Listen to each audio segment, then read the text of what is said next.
Ya, bismillahirrahmanirrahim. Assalamualaikum warahmatullahi wabarakatuh dan selamat pagi. Terima kasih kerana meluangkan masa untuk bersama kami hujung minggu ini di Selamat Pagi Malaysia. Kebiasaannya kita bersiaran saban hari 8 hingga 10 pagi. Hari ini anda bersama saya, kita berdua, saya Ismail Adnan. Dan saya Hadi Hamid di sini. Macam mana agaknya suasana di tempat anda? Kita harapkan baik-baik saja dan kita tahu cuti pun dah bermula. Sejak hari Khamis, mungkin Jumaat dah mula berpusu-pusu membanjiri lebuh raya tanah air, mana untuk kembali beraya dan juga dalam masa yang sama ada yang mengambil kesempatan untuk cuti panjang ni pergi bercuti dan beriadah bersama dengan keluarga yang tersayang. Tapi kita nak ingatkan ya, walau apa je yang anda lakukan, pastikan ada perancangan ikut cadangan waktu perjalanan yang telah pun dicadangkan. Dan keduanya adalah kalau pergi ke tempat riadah kena tengok dulu sebab sekarang ni dah masuk monsun timur laut. Jadi kita harapkan anda dapatlah berjaga-jaga dari segi aspek tersebut demi keselamatan bersama. Ya, memang benar.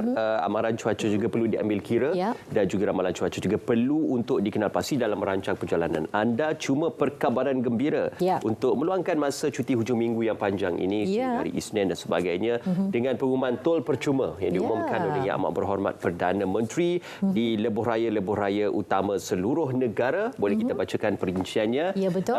Plus Malaysia berhad ataupun Plus menyambut baik keputusan kerajaan berhubung pemberian kemudahan tol percuma 2 hari 2 hari sahaja bermula tengah malam semalam sehingga pada Ahad nanti, yang mana ia melibatkan pengguna lebuh raya di 92 plaza tol sepanjang lebuh raya Kendalian Plus dan di 10 plaza tol lebuh raya Pantai Timur 2 LPT 2. Ya, betul. Bagaimanapun faedah ini tidak ditawarkan di plaza tol bangunan Sultan Iskandar di Tambak Johor dan plaza tol Tanjung Kupang di lebuh raya kedua Malaysia Singapura link kedua. Cuma kita nak ingatkan kaedah dia masih sama macam sebelum ini. Kalau anda masuk menggunakan RFID, keluar pun kaedah yang sama, laluan yang sama. Dan begitu juga kalau anda menggunakan Touch 'n Go dan kalau nak keluar pun destinasi yang anda tuju tu, pastikan anda menggunakan lorong yang sama.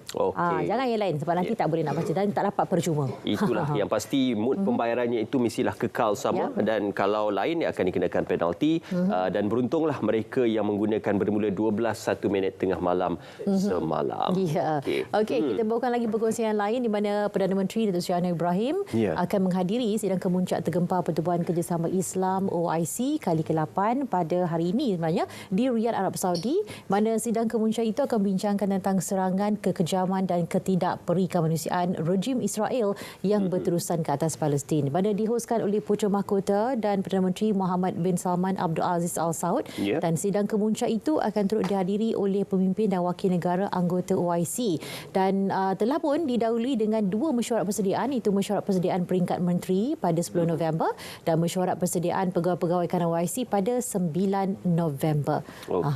Dan ini adalah berkenaan tentang resolusi dan juga keputusan untuk kita melihat bagaimanakah sokongan yang akan diterjemahkan dalam isu Israel dan juga Palestin, khususnya untuk memastikan pembebasan kepada bumi Palestin dan juga untuk menyelar beramai-ramai tindakan Israel dalam pembunuhan secara tidak berperikemanusiaan di Gaza. Dan perincian seterusnya juga adalah berkenaan tentang aduan kenaikan harga barang bukan kawalan. KPDN keluarkan 6 notis ini di Pulau Pinang di Kuantan yang mana dijelaskan oleh Timbalan Menterinya Fauziah Saleh.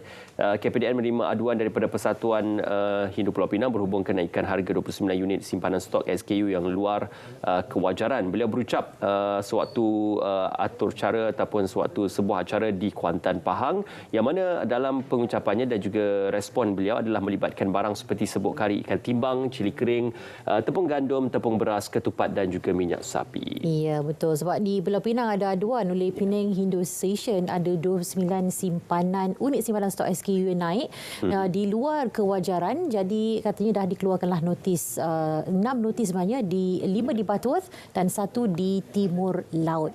Okey, baik. Seterusnya, ini juga perkongsian berkenaan tentang situasi banjir di Selangor yang beransur pulih setakat semalam. Keadaan di negeri Selangor di beberapa kawasan yang terjejas di Pusat Pembinaan Sementara PPS berkurangan kepada 429 orang daripada 110 keluarga berbanding 697 orang daripada 178 keluarga yang dilaporkan pagi semalam, antaranya melibatkan 5 daerah termasuk Sepang dan juga 3 di Kuala Langan. Okey, apapun kita mengharapkan supaya anda sentiasa merujuk kepada info bencana Jabatan kepada masyarakat dan juga nak diri untuk dapatkan informasi lanjut dan bersedia untuk sebarang kemungkinan, terutama sekali bagi kawasan-kawasan yang berpotensi untuk dilanda banjir. Okey, dan akhir sekali kita nak bawa kepada anda di mana selepas hampir 30 jam tragedi runtuhan bangunan resort di Pulau Perhentian, mangsa terakhir berjaya ditemui pada pukul 2.08 petang semalam.